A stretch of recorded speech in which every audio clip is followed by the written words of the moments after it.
Okay. Thank you for being here to the Emotional Regimes and Narrative Poems section. So unfortunately, we don't have the first speaker with us. I mean, she doesn't show up yet. So we're going to start from the second speaker, Dr. Velena Silvanan from the University of Helsinki. Please, I leave you the floor. Thank you. I will show my screen, share it here. And then, so do you see it now? Yes, yes. Okay. So I need to, and you hear me also? Oh, yeah. So I'm Velena Silvanen from University of Helsinki. I'm a PhD student, just finishing my research, and from November onwards, I am going to be a postdoc researcher at the University of Eastern Finland. So in this presentation, it bases on my PhD research, where I have analyzed traditional Karelian lament performances on archival audio recordings. And this presentation bases mostly and mainly on the last article of my dissertation, which is published last year in Finnish journal Elo. In this presentation, I began very briefly with the background, Karelian lament tradition, and how emotions are discussed in earlier research. Then I present the concepts of emotions and affectivity, which I use, and outline the methodology. And to analyze the emotionality and on archival audio tapes, I have applied twofold listening method, in which I have employed sensory ethnography too. I conclude with showing how I, as a listener, become a part of the affective arrangement that forms around the lament. So laments are a genre of oral poetry and a cultural practice performed especially in ritual contexts, but in Karelia, they are also performed in private other than ritual occasions. In general, laments is a widely known wailing tradition in different cultures, but the practice varies from culture to culture. As I said, I concentrate on traditional Karelian laments. My research material consists of archival audio records from Olonets, Karelia, and they are recorded mostly during a few decades in the mid-20th century. Emotions hold a central position in lament performance. In laments, emotions are subjective and collective. They are performed imitatively produced, and these got real felt experiences. Earlier research and lament interviews in archives state that affective efficacy is essential for proper performances, which means that the overall emotional intensity deepens in the performance. One of the things in the back of my interest are the skeptical comments I have received when I have played the tapes to varying audiences. Often someone comments that the lamenter is just performing, that the emotion is artificial. Then after listening a little longer, or the end of the same lament example, when the emotionality changes, also this skeptical critic commenting may change their mind. This is one of those things that I began to pursue, how to explain this affective effect, how to argue that one can hear the change of the emotionality by audio archival material, or can one? And what happens in the process of lamenter getting into the melancholy, grieving and longing emotions of lament?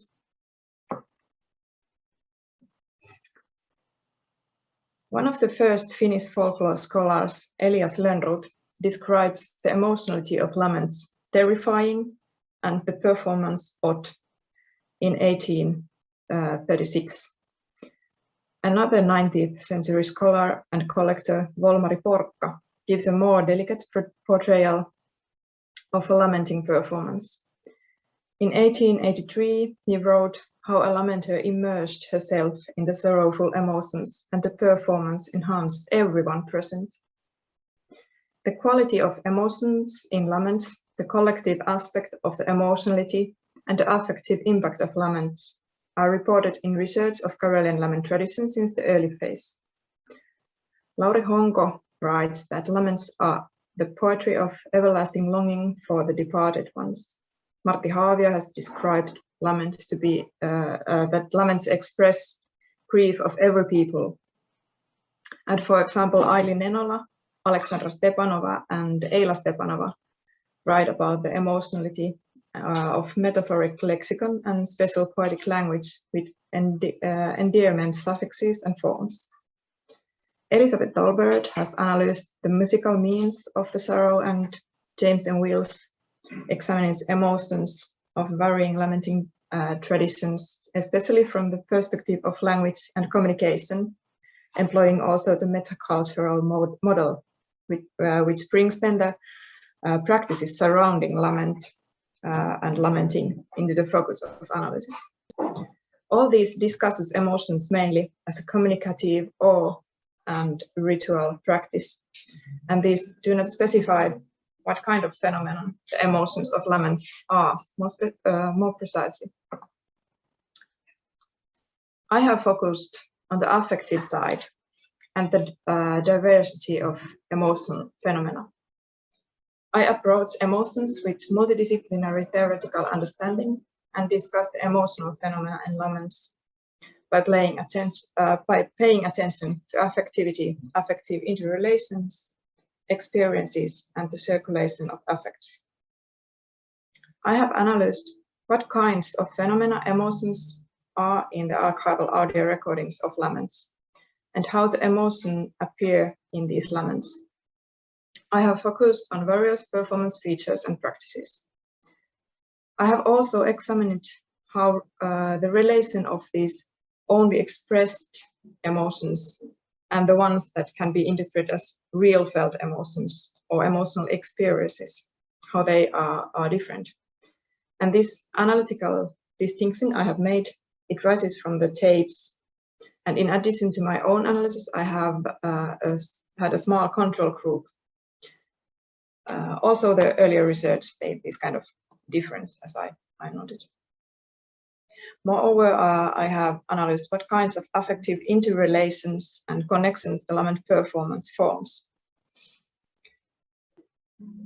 In other words, my analysis focused on affective arrangement and the affective practices of laments. Then about the concepts. In general, as all we know, the concepts used in emotion and affect studies are overlapping and contradictory, as well as thoughts about ontology of emotions and affects. I apply concepts of emotion and affectivity.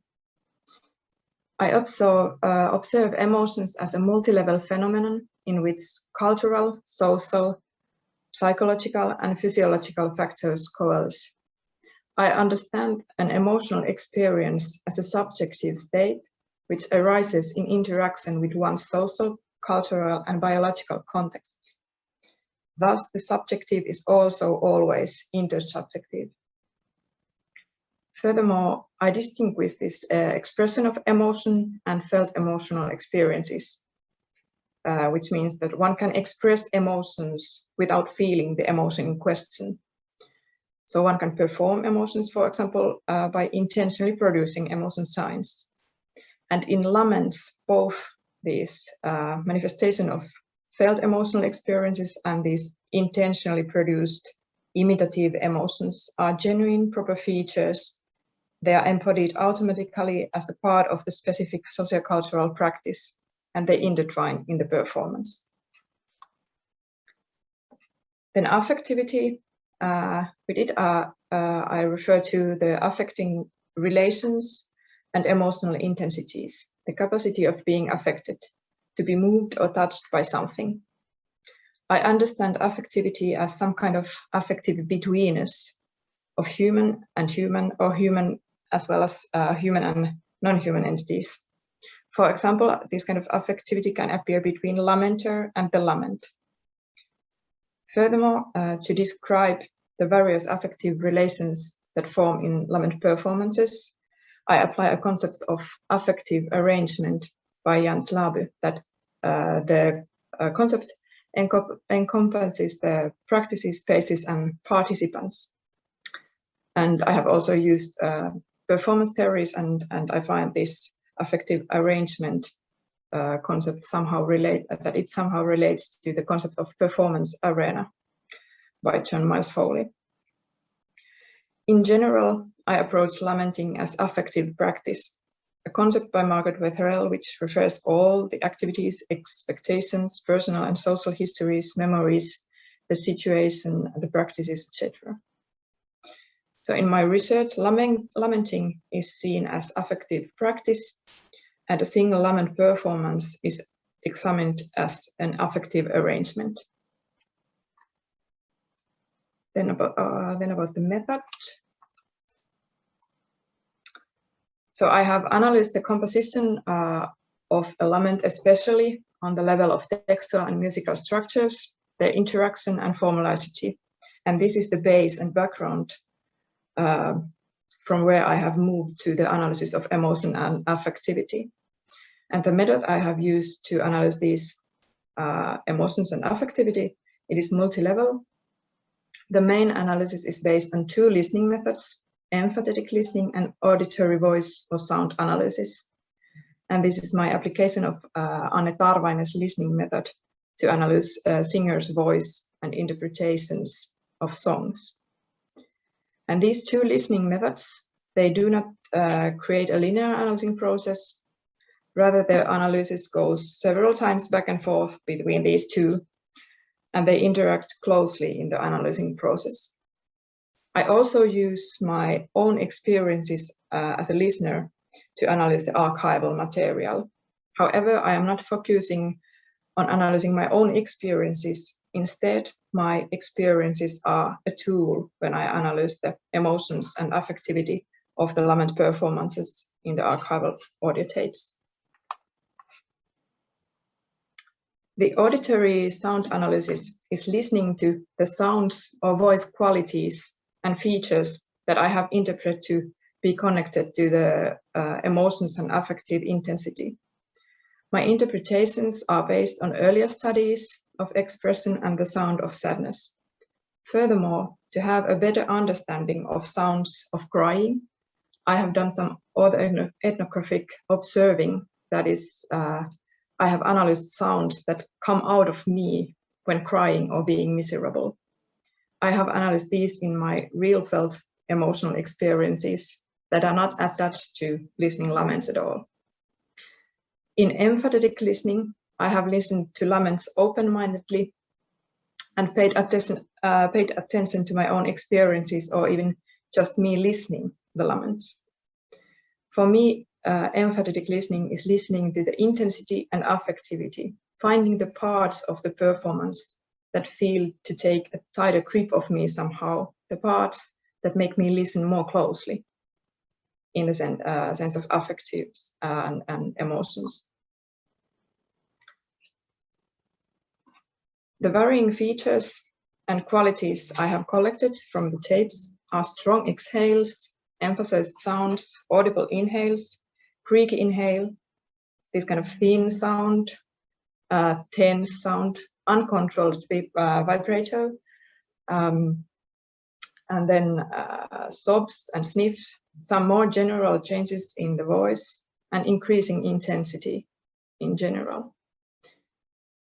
These symbols in the right side of the table here are the ones that I use in graphs of laments, which are a kind of notation of emotion and affectivity of laments.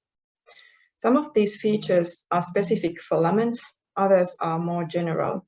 But since every lamenter has her own style and manner to lament, these features are not universal in that sense.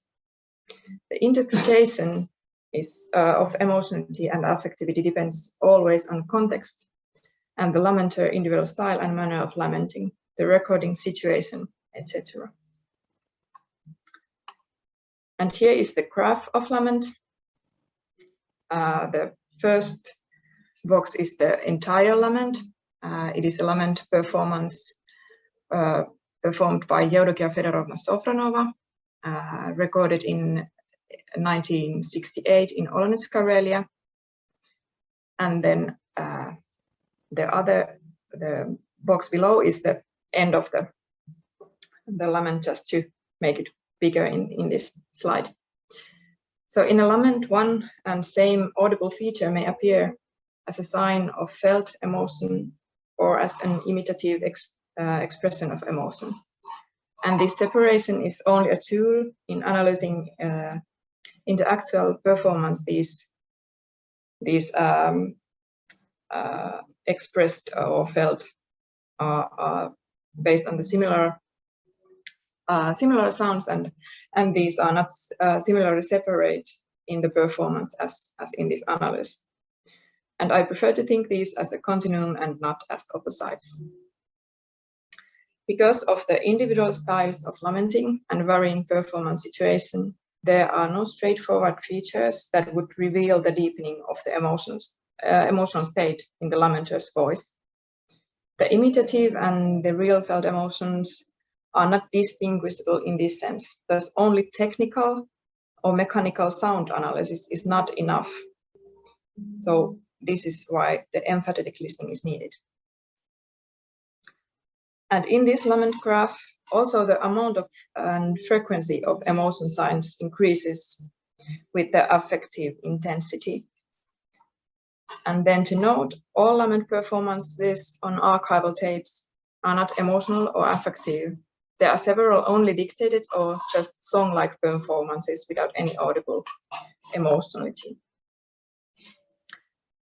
And then finally, briefly about the affective arrangement. So a lament performance is affective in various levels. It creates an affective connection between the lamenter and the audience. Furthermore, according to traditional mythic conception, the other world is also present always in the lamenting situation. Performing a lament induces lamenter's emotions, and this affectivity between lamenter and her lament performance can be seen as an affective connection too. And here the lament includes the composition and formalizity. I have approached this phenomena of affective interaction with the concept of affective circles, and the various simultaneous intersecting circles form this entire affective arrangement. And then an affective connection can develop between a lament performance on an archival audio recording and the listener of the record.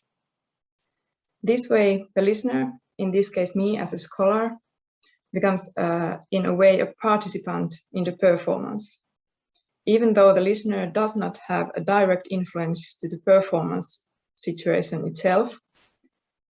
However, the affective power of the performance can come up to the listener, listening moment and this time. In this case, the affective arrangement forms as a combination of the performance on the tape, my knowledge and competence about the tradition, my expectations and my experiences, as well as my interpretations of the performance in questions. And this is it. Thank you for listening, and if you have special comments and questions, you can send me email. And we have, I think we have time for questions at the end of all presentations. So thank you. Thank you. You're welcome, Velena. Now it should be the turn of Simona Delic. We decided that the Q&A section will be at the end. So now it's the turn of Simona Delic. Yes, Musa, thank you very much. I'm a researcher, senior research advisor from the Institute of Ethnology and Folklore Research in Zagreb, from Croatia. I will have a paper about traditional Croatian ballads and emotionality, entitled Encountering Emotions in the Croatian Ballads. It is some 4 pages that I will read. Okay, I start. Studying ballads in more than the last 4 decades has offered gratifying recognition of the 4 ballad plot types that depart from the world of emotions and keep standing like a staircase to the world of emotional stories. Like in the Croatian well-documented and exhaustively interpreted ballad Asa Naginica, or in the Hispanic ballad tradition of a Homeric motive of a return of a wife to the husband's wedding to stop it on time, La Condesita. It is so because the differentiation of the 4 types of the ballad denouement was possible thanks to the different justice and emotional status of the crime in the ballad, understood not only and not at all as a justice court crime and punishment, as in the Arthur Conan Doyle and Agatha Christie novels, but also as a Shakespearean and paradisiac and Parnas Casus plots in love and family ballads. Stanko Vraz, a romantic Croatian poet, cherished an utopian vision of a lyrical epic and epico-lyrical plot system of a world literature of the Manuel de Falla El Sombrero de Tres Picos, unity of the 3 cosmoi, Earth, Jupiter, and Venus. Parnassus, giving preference in his collection book to the lyrical ballads in the poetical book Glasy Zubrove Žerovinske from year 1841.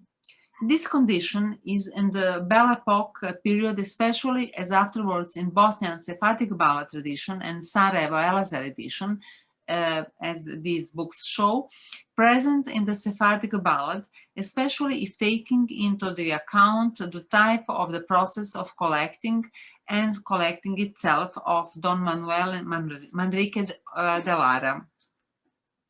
As stated previously, on the occasion of the International Ballad Conference in Gozmartuljek in Slovenia in 1996, in a paper published afterwards in 1997, I recognized ballads of the crime and retribution as the most widespread type of a ballad in the Croatian balladry during the centuries, followed by the kazui philosophical ballads, alongside by the lyrical Parnas balladry, especially in the Croatian and Hispanic ballad tradition, where the intellectual debate in some cases is often whirling around the emotional behavior of the protagonists. Shakespearean tragedies, in shortened form, have tried to show all the vices of the world due to the short verse form, where plot doesn't have too much time to evolve. It is important to notice that these crimes have to be understood literally in the first place, and then to be lifted to the metaphorical meaning, if necessary, for the emotional, educational, and intellectual purposes of the canonical literary form, the only one in the traditional literature beside a fairy tale. This can be stated not only for the Croatian ballad tradition, but also for the Hispanic one, and even for the larger comparative scale of ballad traditions, like Italian, Scandinavian, or Anglo-Scottish. In American ballads, an interesting story of an everyday type is recounted.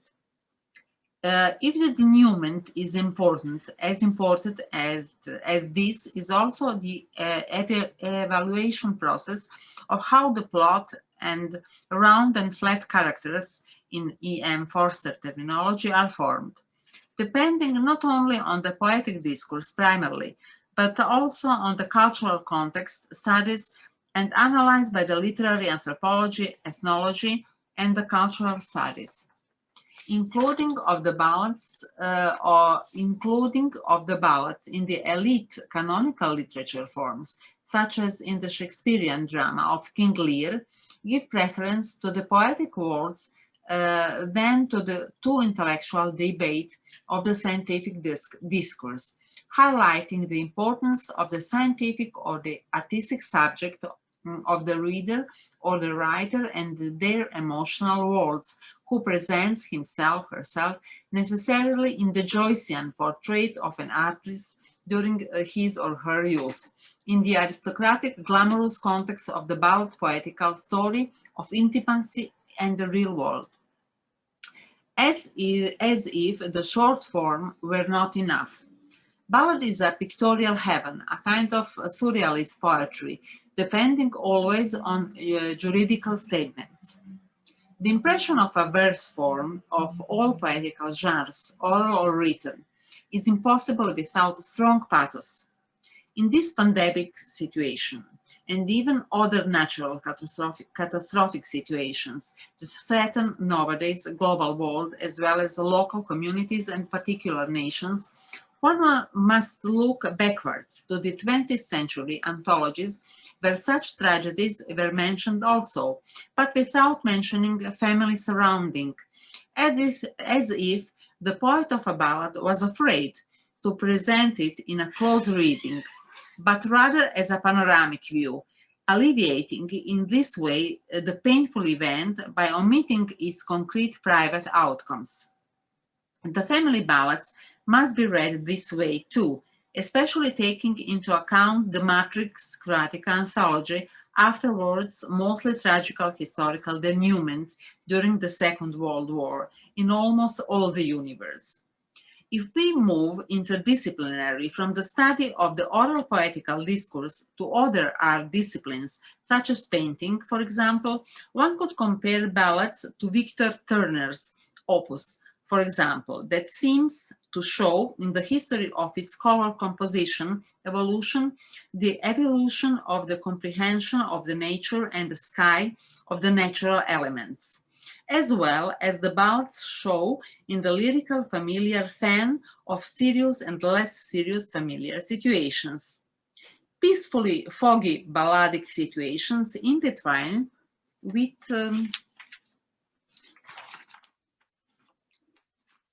dramatic stormy weather, either sociologically or familiarly. Although sweet paintings are the norm, as well as in the most beautiful ballads, as well as in the most beautiful ballads, the love stories are narrated with happy endings and family reunions after the Odysseic adventures and departures. The international ballad type of the Odysseic plot are very well known all over the European and pan-Hispanic ballad world. Other types thrive to show the women wit and skills recognized by the society, as in the Warrior Maiden ballad that was noted down in Croatia very early, written down in the Slavonia region, a kind of history of social and emotional life. Of Venus Friends Amazonas.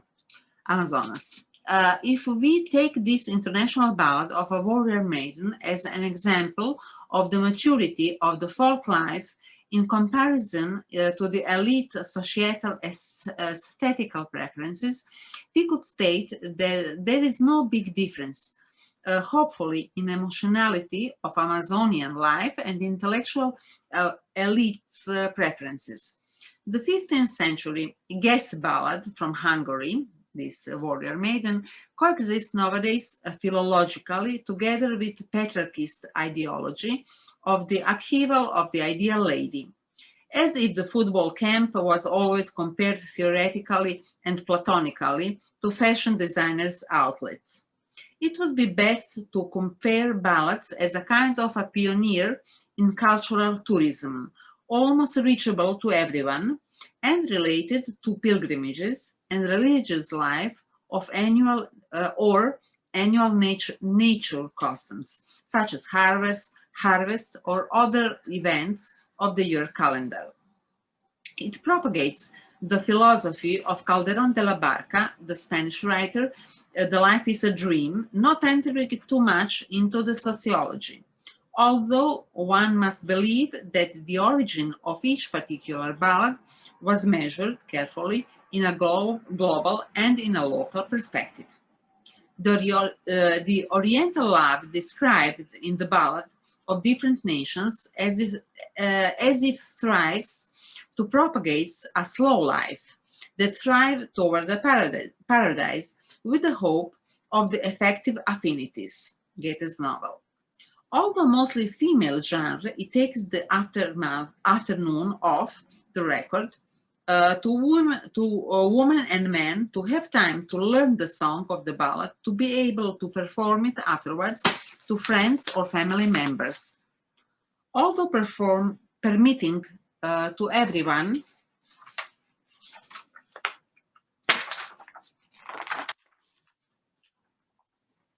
to adapt itself toward the philosophy of peripatetic school of speaking with a teacher that must leave the kids alone, as in a Pink Floyd song.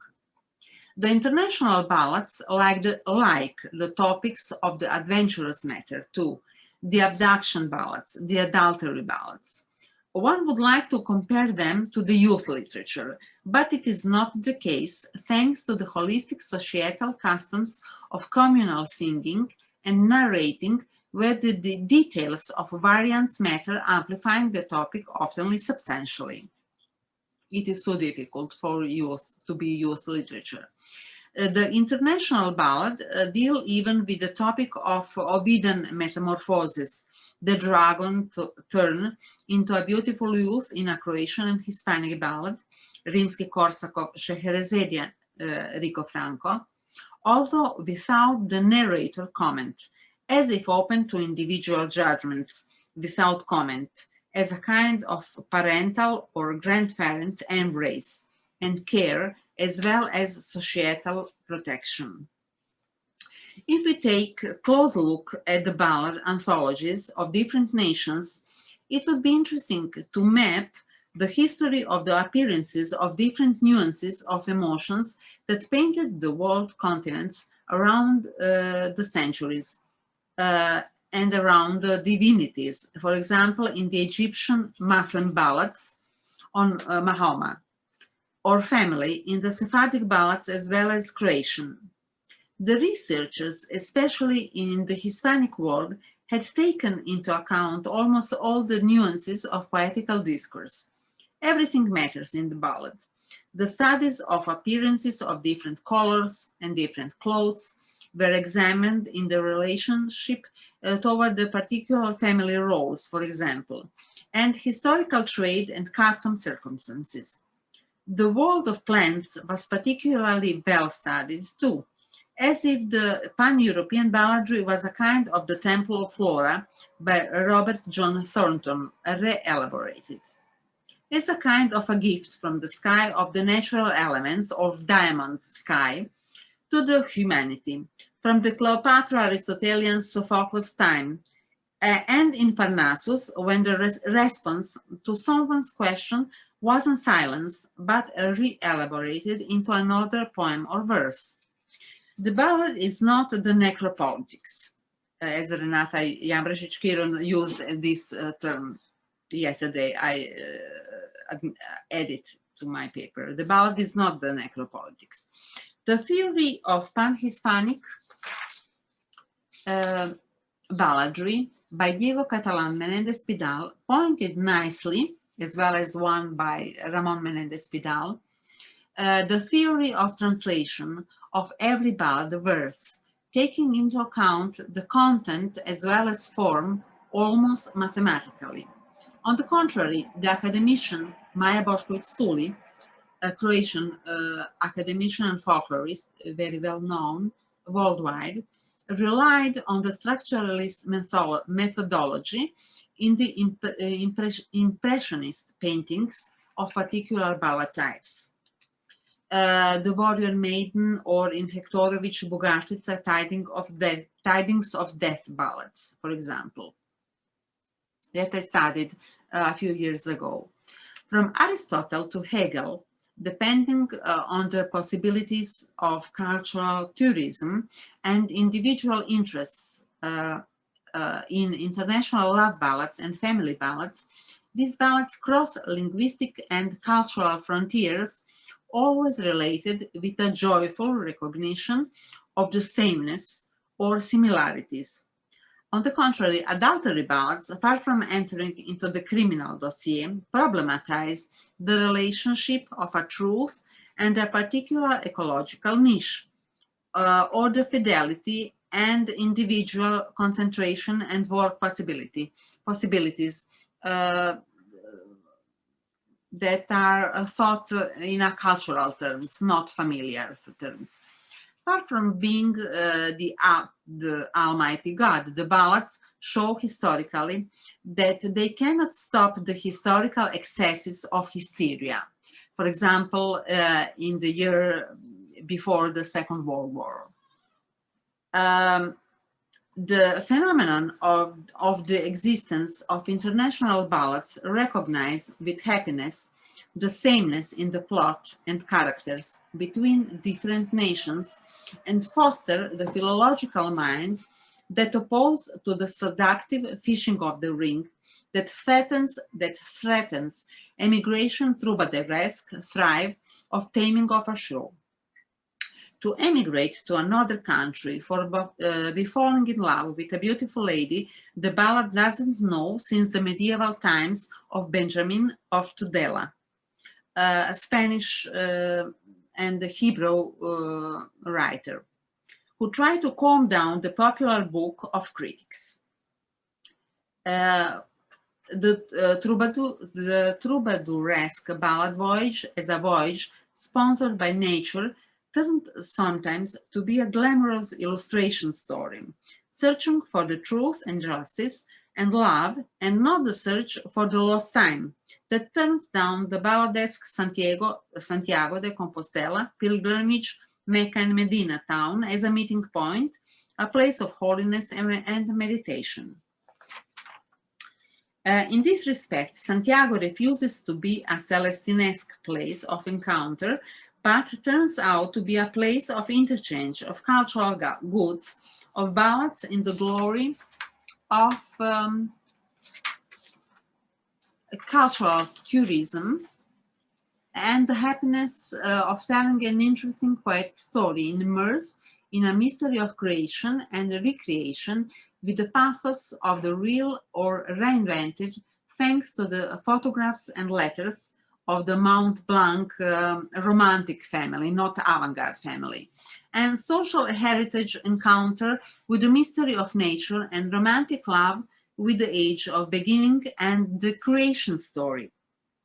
Rejecting the Italo-Calvino sphere of telling an interesting story, the ballad can be seen also as a corrective to the ignorance and disrespect of female forbidding the reappearance of an already individually and familiarly forbidden eternal love, a second chance to try to narrate a beautiful pedagogical story of jumping into the shoes of feminine ludens that requires a plenitude of versions as the faraway image of the Pope-Borgian interplay of the first and the third instinct, not only for the sake of the historical family heritage porters of the sentimental goods, but for the creation of paradisiacal collaboration and family and friendship surrounding and ecological niche. Thank you. I finished my paper. Okay. Thank you, Professor Delic. I'm not professor. Okay, I finished as a professor of Spanish language and literature, but I'm only a doctoral scientist exclusively. Okay. We were supposed to be 5 in the beginning, but the first speaker, Pujaman, and the fourth speaker, Aysegül Sakrika, could not make it. So now it is supposed to be, it should be my turn, actually. How can I see, I just need to share the screen, isn't it? Yeah, I see you. Yes, I see you. yes, yes. You can share your screen. Yes, if you. Okay.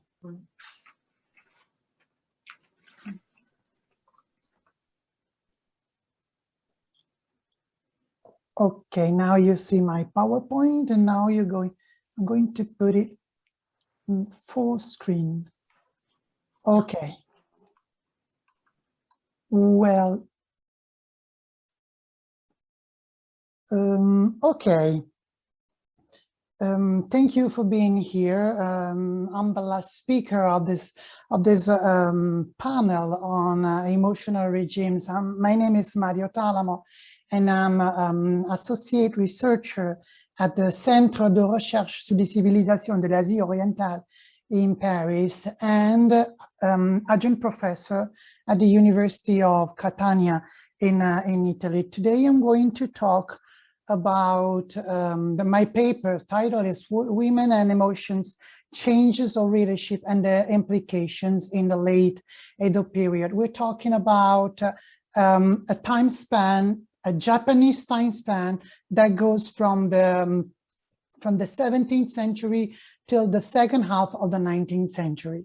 Okay, during the last century of the Edo period, in the immediate aftermath of the Kansei reforms, the most part of the narrative production had to serve the ambitions of the military government, intending to spread through the readership the new Confucian orthodoxy, and in order to control those social groups that were particularly active from an economic point of view, and that constituted a threat to the for the social order that the military government desperately tried to preserve. However, in a few years, these edicts lost their grip over the populace, and new ethical paradigms came out.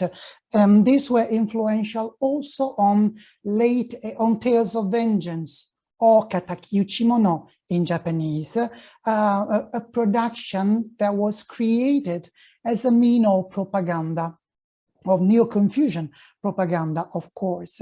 In the immediate aftermath of the Kansei reforms, the Tales of Vengeance were very simple, had a very simple structure made of only 10 functions, as you can see on the left, and a very simple list of characters composed by only 5 dramatis personae.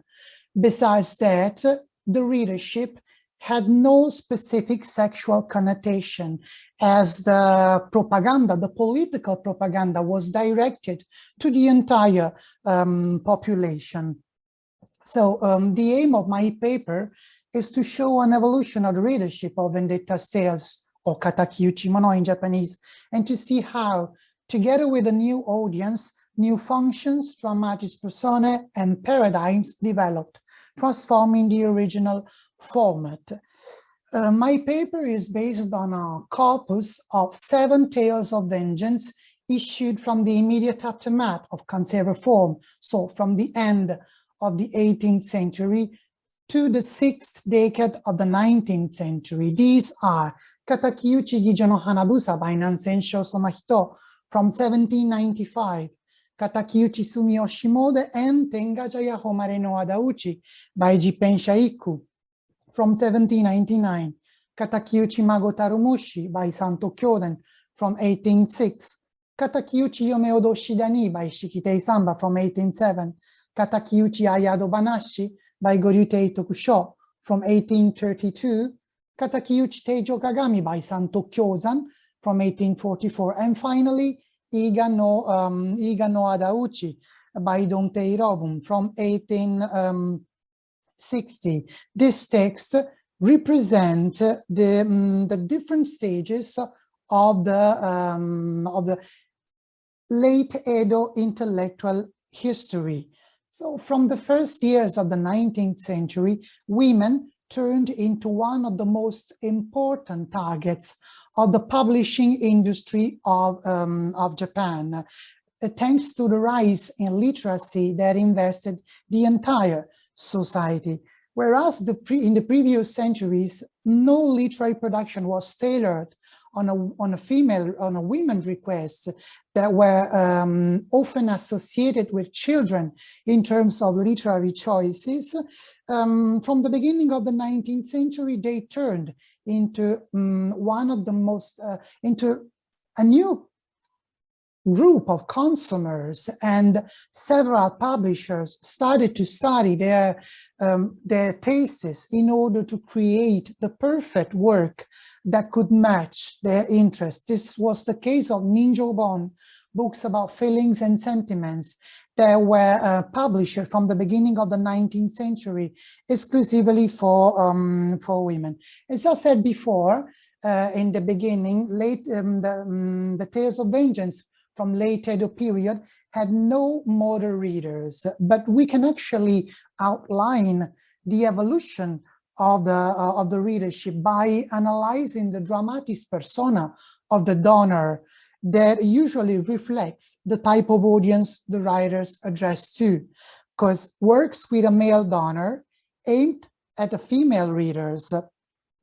By applying these theories to the text of my corpus, it is clear that only the first Tale of Vengeance of the selection, Katakiuchi Gijono Hanabusa from 1795, has a female donor, Oshun, and that it addressed to a male readership. The first transformation happened from Jipensha Iku's text, where we have a couple of female donors, Osechi and Somenoi, whose main task was to collect the money to enable the group of avengers to travel around the country. As a sign of the new time, these two female donors did not succeed. The first died, and the second was sold as a courtesan, as you can see in the pictures. After their disappearance, we notice the first man donor of the corpus, Ikaruga Koemon, witnessing the change of the size of readership. This, from the beginning of the 19th century, the text of my corpus show only male donor. This, and turning the late Edo Tales of Vengeance into one of the first production tailored on the tastes of the female readership of 19th century Japan. So the turn to a new audience brought many changes concerning the structure, the dramatis personae, but also the expression of feelings and emotions. So although the old 10 functions of Tales of Vengeance still constitute the main frames of the production, together with the involvement of a new readership, new motives appeared in the morphology, and they were tightly connected with specific tastes and requests. Just to mention an example, the fifth Tale of Vengeance of my corpus, Katakiuchi Ayado Banashi from 1832, presents two new functions, two tasks in which the protagonist, Juzo, meets his old friend Sano Mataichi, who takes him to the borders where Juzo had to resist and to prove his vow of chastity, and a new passage in which Juzo meets the beautiful courtesan Tamakazura and accepts to take her with him, trying not to fall in love with her. Of course, this was a task unaccomplished, as the two become a couple, even if Juzo had to respect a vow of chastity. Katakiuchi Teijo Kagami, which is the fifth text of my selection by Santo Kyosen from 1844, is the only Tale of Vengeance of my corpus that clarifies immediately the type of audience it addressed to, women from the lower and middle strata. And of course, it clarifies also its aim to educate women in order to turn them into good servants. So among his functions, we notice the violation of the rules of the house after the meeting between the protagonist, Osayo, and a man named Jusuke, which turns into the reason why Osayo gets fired. It is clear that when Tales of Vengeance turned to a new audience, the morphology of the text absorbs its stasis by elaborating new functions.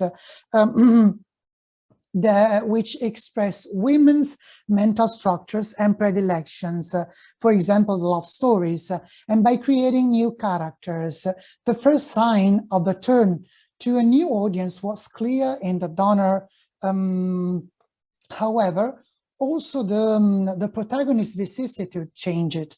So when women became the new target of Tales of Vengeance, authors modeled the plot according to their requests, and also feelings and sentiments acquired a new role. Love stories became the favorite subplot, and very interestingly, we noticed the creation of new characters.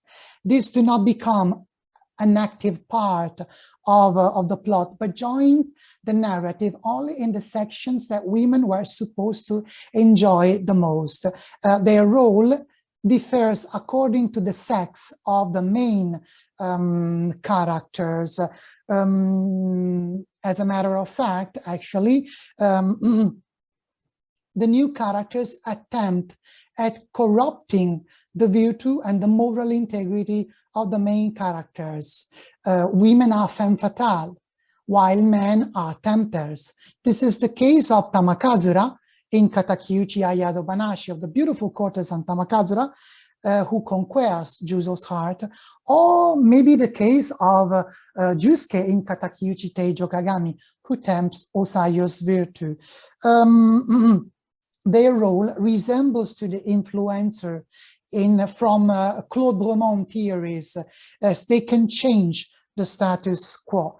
It is logical that with these new topics and characters, the plot of Tales of Vengeance developed. So the expansions of the narrative material in Katakyuchi Mono took place and was granted by the evolution of the publishing panorama of the late Edo period that went from kibiyoshi, works shorter and with pages filled with illustration, to the gokan, volumes composed by more kibiyoshi bound together, whose length could reach also the 10 tomes, enabling the author to prolong the vicissitudes of the Avenger. When women became the new target of Tales of Vengeance, we also noticed a new attitude towards feelings and emotion. When Tales of Vengeance were created, they actually were produced to disseminate over the readership the new Confucian orthodoxy, supported by the military government. And the orthodoxy found several ways of expression through the pages. For example, titles, works titles and characters' names often referred to Confucian virtues, or even the vengeance, the practice of vengeance, was expression of filial piety and loyalty that were two of the most important Confucian virtues. New Confucianism actually was hostile to the expressions of feelings and emotions, and so were the first Tales of Vengeance.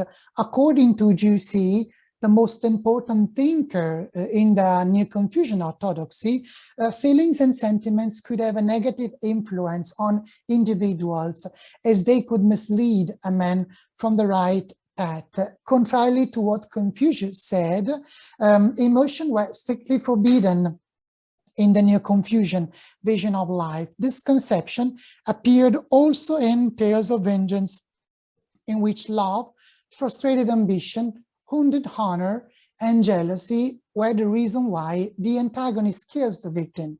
When women became the new engine of Katakyuchi Mono, we noticed a different attitude towards feelings. Although the murder still took place because of uncontrolled feelings, we noticed the evolution of the vision of emotion, that from negative and misleading went to positive and restorative. This, for example, in Santo Kyoden text, love is the reason why Oyanagi Hitokaku, the antagonist, kills the victim, but it also turns into the reason why Kaname, the victim, comes back into the world of the livings and reveals the identity of the culprit to his son. In Shikitei Samba's text, love leads Kazuma to the valley of Yome Odoshi, while in Santo Kyosan, in the end, love turns into the natural impulse, suggesting Osayo, the protagonist, the heroine, to lick the blind eyes of the little Otsuyu and to finally heal her. So the vision of feelings and sentiments changed, not only because of the contribution by female readers, but also because of the evolution of the intellectual panorama of the late Edo period. Late Edo intellectual milieu was ruled by two main groups: the Neo-Confucian scholars, of course, and the Kokugakusha, a group called Kokugakusha in Japanese, that were philologists and men of letters interested in the Japanese ancient literary tradition. Their studies stood in opposition with the entire Neo-Confucian production. One of the main peculiarities of the Japanese religions, and I'm using the plural because I mean when I talk about Japanese religion, I'm talking about Buddhism, Shintoism, and also Confucianism. So one of the main peculiarities of Japanese religion is the porosity, ergo the capacity of each of these three beliefs to influence the others, tenets and ideas that first belonged to a single tradition, with times circulated and were absorbed by the other tradition. This is the case of the virtual parsimony, that born in the Confucian milieu, absorbed by the Neo-Confucian economists, and ended up in the sermons of the Kokugakusha in the aftermath of the political turmoil of the late Edo period, in order to show the people how to live without showing off, living in parsimony and without showing off. So the group of nativists of Kokugakusha was also responsible for the reappreciation of sentiments and feelings that were related to their studies on the ancient Japanese poetry of the 8th century and to its peculiarity of free inspiration and free expression of authentic feelings. So these instances were then received and merged by the publishing industry with the contribution of female readers.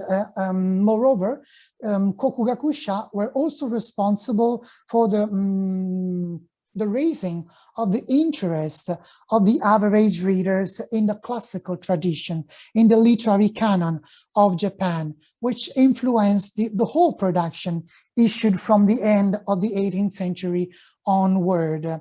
So quotations from works, literary works belonging to the canon, were quite diffuse and popular. This text acquired a widespread reputation among the whole readers. For example, quotations from Genji Monogatari, Ise Monogatari, and Hojoki were very popular in the entire narrative production, but in particular in Tales of Vengeance, when women turned into the new target of the production. These texts were also the textbooks adopted by schools and private academies for young women. So the tendency to quote passages from these works began with Santo Kyoden, with the third text, and continue with the beginning of the 19th century, and continued until the end of my selection. So when the modern readers changed, we notice also new features in the structure, in the morphology of the text. This is the case of the new function of final combat.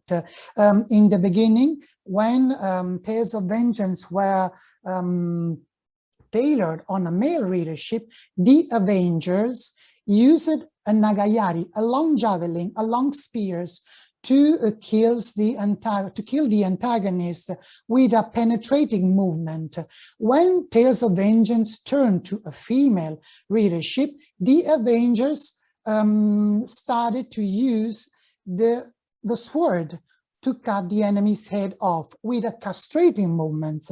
So, for example, Avengers in Jipenshaikus text are all armed with javelins, with long javelins, which are penetrating weapons, while in Santo Kyoden's text, the heroine, Sakurado, uses a sickle to avenge on the villains. The sickle is a castrating weapon because it cuts.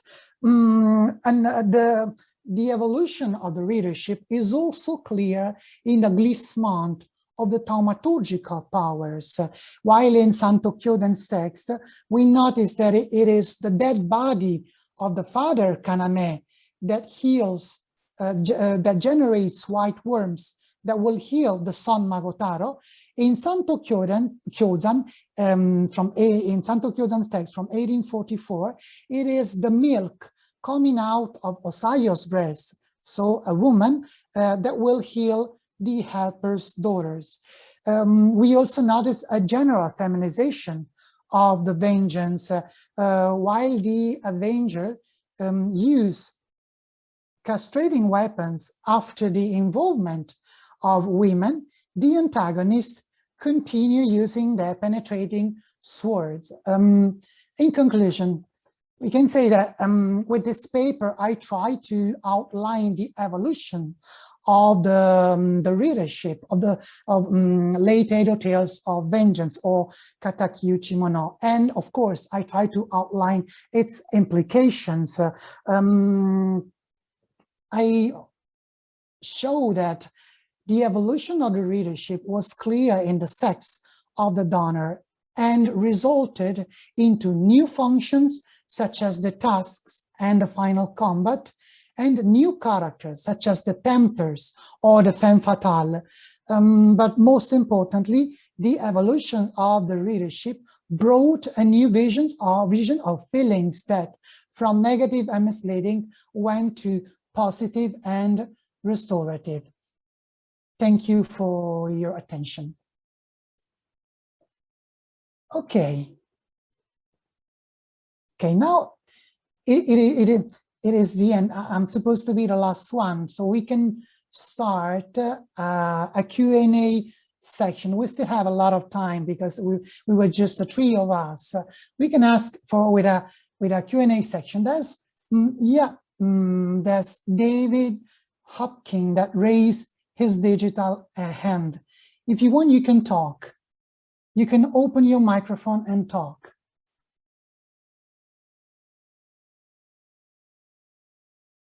Oh, okay. A chat, just a clap. Okay, just a clap to all of us. Thank you.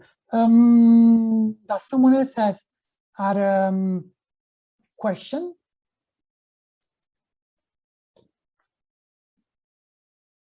Okay, so maybe I can abuse of my privilege of being the convener and start with a question to Velena. I still don't, okay. Oh, yes, that's David Hopkins asked it. What I wanted to ask you actually, David Hopkins wouldn't mind hearing a Karelian lament if there are any available. Is that possible? Remember that you're still mute. You should unmute. Yes, yes, it's possible. Just a moment. So I got it from from my computer. So it takes a minute because I need to connect there. But it's possible, of course.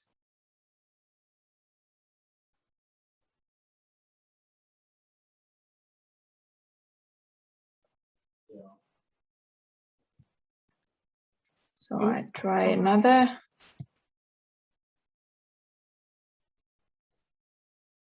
If this would work. Yes. Yeah, now you can hear it. Yep. Kachastula valia rencando madine mil pevergirga, cainolino sobo, priglашение глуаито. Кайноли кудажи, срунажи, место наже, цойте ту, печально телеграммаже дане. Авай не миксе ту венду, кердажи, но найжен кандая жен пихажил, кайки вижет, крепости жет кирвоту, радажет, пистоже дилангету. Tuleto naisen kantaja sen pordahissaga, musta dolori varhatta se donojen teutu, pordahison polkaset pakut. Tuleto vesaset kuvedasissaga, verasison käkäset kirvotu, vadusison musta zanadjaskaset, ikkunasille vielbette. Atuveto kanehilla dužiga paradilla kožedon latjažis katketu. Gontejan kalirnainen kantaja ženi, keltylä liikkeeli žil, kylmäni žil puva žil, vilu ženu viluma. Naisen kantaja žeka, kudaže dikielä, lukuženi lukužen tuokse lukoitu. I will pause now because it's, as you hear, it is not that much the emotion sounds, but then I go further. Yeah, because do they raise their voice sometimes? It is not that they raise, but it changes here. I will put it somewhere here, as you can hear it then more.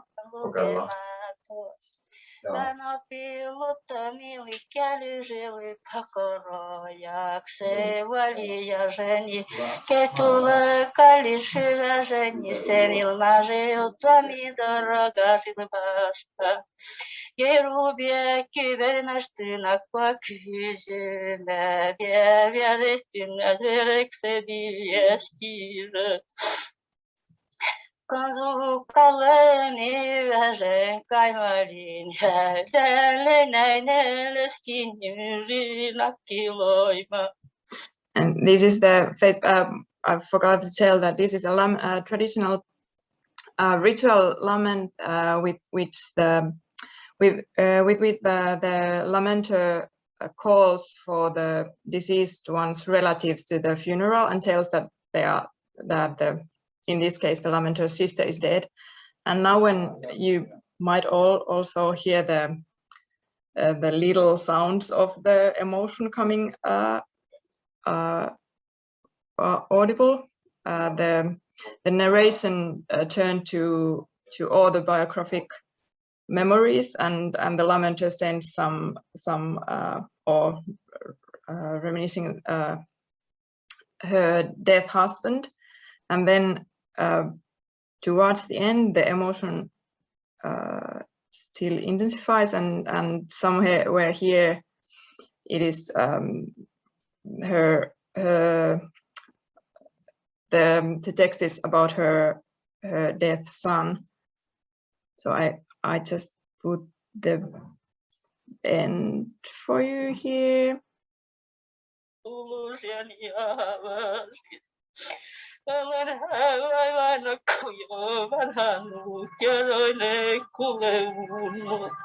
Aduman kandamani kasatele, tendere kajonolo radosiga, rubiana gamastuna butelema, tualeina zelele besedileme, akando mutoni gase diskemette mediki biase, igazet küstemette medalase. Ukaliskandamut kanehedi runkaset kulutteli radasia ratasianal. Kanehet kudriset kaisakuttistan aloin traktorasianal.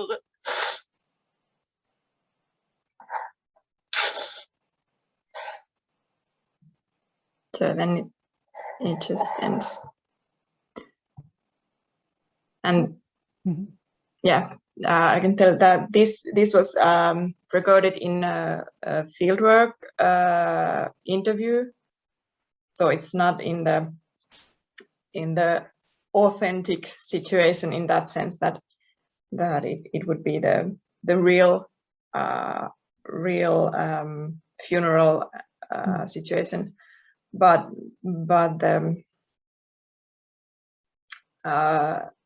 and then of course in those situations the thing would be very different in some sense, but in others not, and as you could hear, or I assume that you could also hear that the emotional state was quite clear here, and that is not the difference between the situation, even though it was in not ritual I context. also have another question about for you about the funeral, since you said that the other word is always connected, is always present in this kind of Karelian lament, and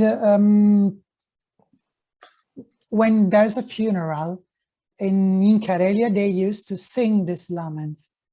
Yes. And do they? I mean, the lament is performed by a specific person which has a technical background, or by someone took by chance, or by one of the participants to the funeral? In Karelian laments and in the past Karelia, because it's not or anymore that much used, or there's no one knows, but it is assumed that there is no the similar rituals anymore. So it was 3 days, the funeral, and the lamenting started from the moment that the death was kind of from the death moment to the actual burial in the graveyard, and it was that it is said that all women know how to lament in Karelia, and it was just that all the near ones lamented, and in some cases if there weren't, or maybe that way I will say that it was always solo performances, and in that sense that when one lamented, and then when her lament came in, then another sang her lament, and that way. So it wasn't this way.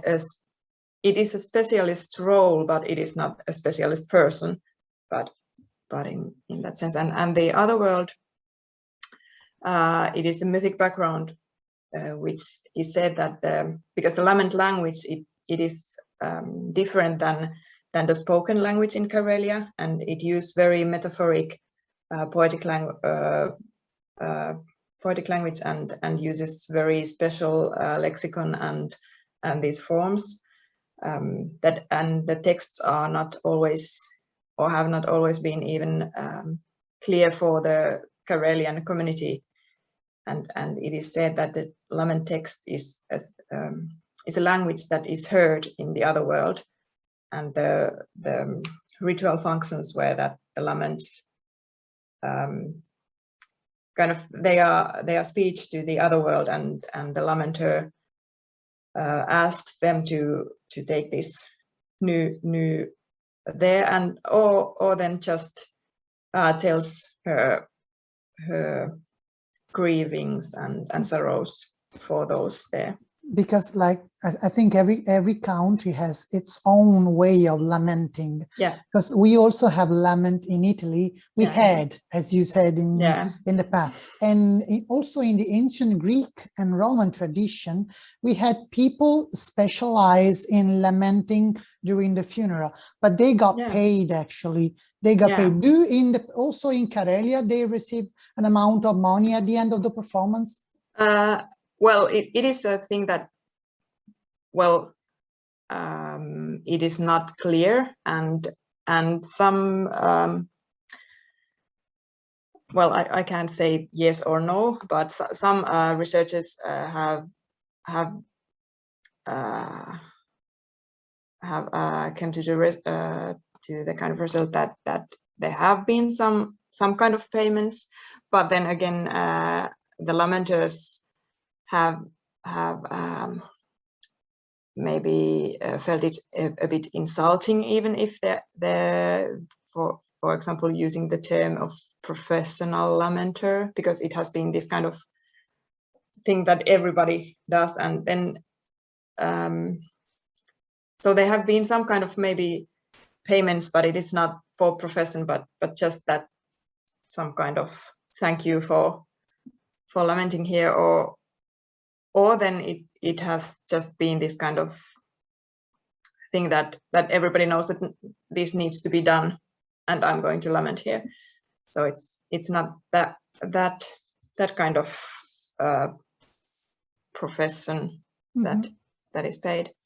I was in folklore fellow summer school this summer, and we had the discussion about laments, and we had one from India, and they, there were two participants from India in the discussion, and they told about the Indian tradition, and it was very, very interesting, because they have this kind of it was very different, but still the same, and they had this professional lamenting thing. And then one of my colleagues is doing research with the comparing the Greece tradition and the Karelian tradition, and it's also very interesting. Okay, I see. Then I had another question for Simona Delic. Just a curiosity, because I know you mentioned Hasanaginica as a ballad, and then you say that ballads can be seen as the pioneer of tourism and connected to pilgrimage, and how would you connect Hasanaginica with the pilgrimage? How could you connect? It is okay that Hasanaginica, as you said, was meant to show the skills of women, because Hasanaginica was a wife of the Hasanaga. So how would you connect Hasanaginica with pilgrimage and tourism? I can hear you. You should unmute yourself. Unmute. Okay.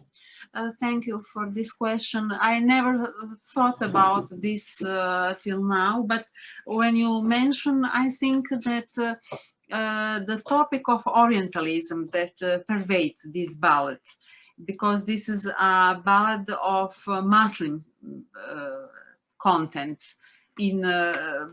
noted down in also Oriental surroundings, but then cultivated in 19th century Croatia by Croatian romantic poets and Serbian even romantic poets.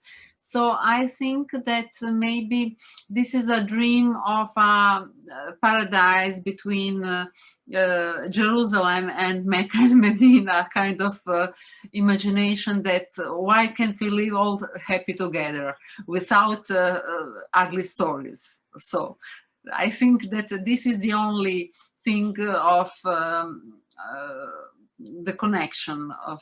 I don't think that as a ballad that has exact plot and characters and discourse, one can say that it is connected as a pilgrimage, but as a motive, maybe one can talk about Arne Thompson motives and find parallels.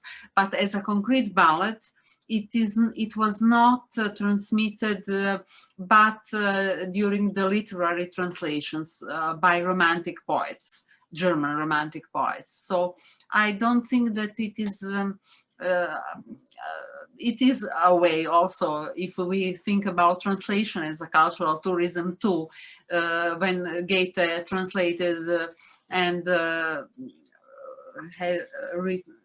was writing a poetry on Mediterranean topics.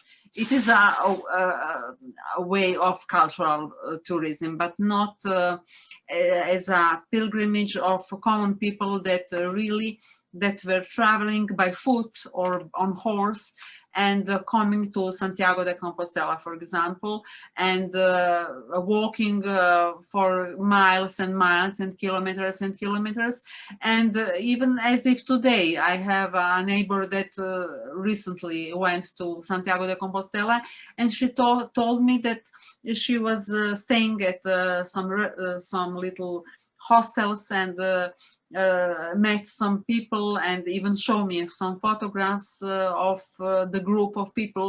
And this encounter creates the possibility of recounting an interesting story. And I think that is a way of connecting traditional ballads with cultural tourism. But in I wouldn't say that it is a similar way. Literary tradition is much more serious than oral tradition in this respect, but because it has a different surrounding and economy of, how should I say, and bibliographical references. But oral poetry can exist as artisan poetry. And the literary ballad is connected with literary tradition and bibliography and libraries, and etc. And literary contexts. I think that the literary contexts are very important, and the literary tradition balladry doesn't exist a writer without connection with other friends and literary writers, for example. I don't know. Have I explained well? Okay, yes. He wasn't alone. He had common people and many friends surrounded him. So I think that this is, on the other hand, the common people has its everyday life, and but also have friends. And this way it is in an anthropological kind of way, humanist, let me say, it is similar situation. So. Okay. Mm-hmm. Thank you very much. Does the audience has a question? Oh, no, you're welcome. Does the audience has a question? If you have, in this case, you can raise your digital hand or write a question in chat. Oh, there's Ivana Berkovic raised her hand. Yes, I have a question for you, and it was a very interesting presentation. And as I understood, you mentioned that in the earlier male tales of vengeance, emotions are not thematized, and after the feminization, they started to be thematized. But in these earlier tales, which kind of emotions are implied? That's something I would like to know. Thank you. Only the grief.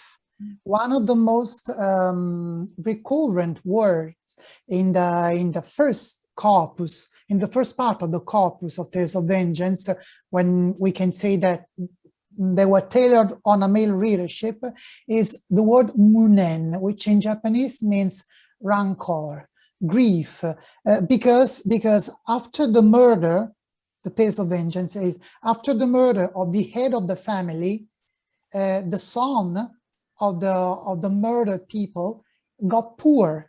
He lost everything. The samurai lost everything, his social belongings and his social, of course, the money. So because of this treason of the antagonist, he lost everything. The feelings that he felt was only grief, and the grief was the basis for the future vengeance. On the basis of the grief, he wanted to avenge on his enemies. The only feeling that you can read more than once in a single volume, munen, which means the rancor and grief. That was the only the only feelings. While when women turned into the main topics, you read love stories, for example. But this happened because the publishing industry discovered actually that also women were interested in reading works, literary works. And so women actually enjoyed love stories. Yes. Yeah, that's what happened. Thank you very much. Oh, you're welcome. Does somebody else have a question?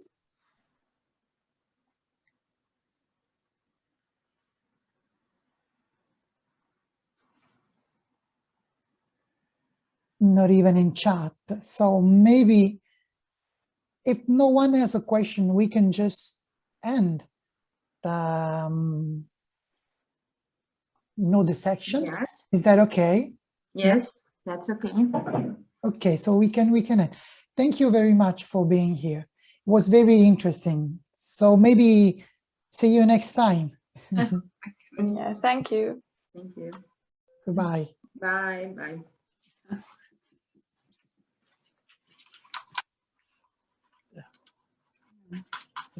No dobro. Vidiš, čekaj, to Zoom ili Skype? Koja je to tehnologija? Zoom. Zoom.